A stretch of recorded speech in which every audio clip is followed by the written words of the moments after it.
guys, hitting you up with a quick ab routine. And first one I do is the ab wheel roller, and I really like this one because it really stretches out the abs, and I feel like I get a good feel across my whole six pack.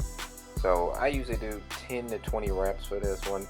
Most of the time I do 20, but for beginners I would say try to keep it around 10 to 12 reps if you can get that many. And if you can't get that many, then you can just shorten it out. I usually go all the way out and extend until I'm almost touching the ground and come back. But if you can't do that, you can come out halfway and then bring it back in to still to make sure you get at least 10 to 12 reps. So I like this one a lot because it really stretches it out, really gets a good concentration of it. The only thing I would say when you're doing it, you have to focus and remember you're training your abs, because if you don't think about abs, you'll end up using more arms and shoulders and all that to pull you back up. So when you're doing it, keep it nice and slow. I'm going a little fast, but keep it nice and slow and think about your abs. Like focus on really trying to concentrate on getting those abs peak out and really trim up that midsection. So it's a really good one. I usually put a mat under my knees just because the flooring, tear your knees up being on the floor like that, rocking back and forth. So try to, if you have a mat at your gym or if you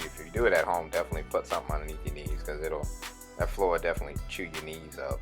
So the next one I usually do is leg raises, and for leg raises, I usually go a little bit higher, as you'll see in the video right here. I go a little bit high, but that's just because I've been doing them so long and coming up to my waist is a little bit too easy. So, but for beginners, if you're a beginner, just try to bring it up to your waist level and try to get 10 to 12 reps if you're a beginner. If you're a little bit more experienced, you got some abs already, you're just trying to get them more chiseled, do 20.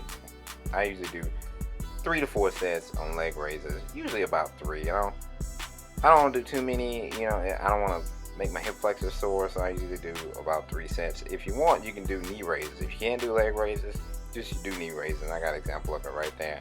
If you're really a beginner and you're trying to do leg raises and you're like, I just can't get them, so go with knee raises. They're a little bit easier, but just as good. Just try to bring it up as high as you can. Try to at least get to your chest. Now this is my own little design right here. I call these manson twists. I think they have another name for them, but I call them manson twists.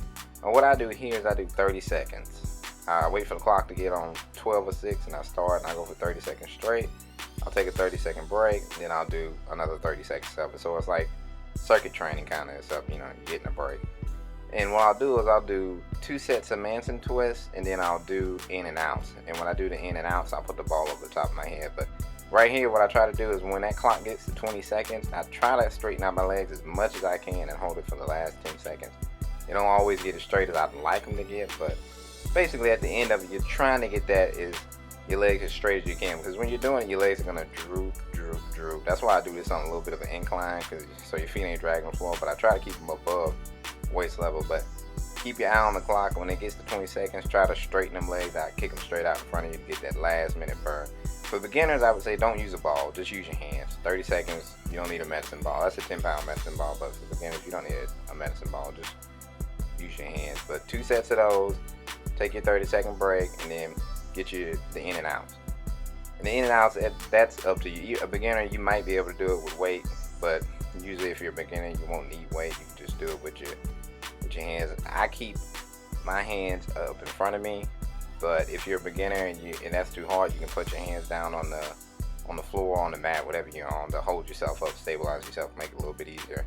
But once that gets too easy, you can snatch your hands up and put them in front of you. The higher you put your hands up, the harder it gets. So if you put your hands out in front of you, it's a little hard, but you put them straight over above your head, it's really hard. I'm just now noticing that old guy in the back. That guy was sitting there for like 20 minutes doing that. I don't know what he was doing, but he was back there for 20 minutes doing it. This one, I just tossed this one in because I use this sometimes I'll get rid of one of the other exercises and I'll toss this one in. It's a machine, and when I do this, I only do 10 to 12 reps on this, and I go really heavy just to try to build those abs a little bit thicker and get some of the cuts that come out and the lines that come out. So with this one, I don't do as many reps. It's really all about thickness and size. So that's pretty much all I got for abs. I'm trying to hit you up next week with I'm trying to decide whether I'm going to do a tricep video or a leg video. I hadn't made up my mind yet, so we'll see which one I decide to do. But that's pretty much all I got for abs. But remember, the key for abs is diet.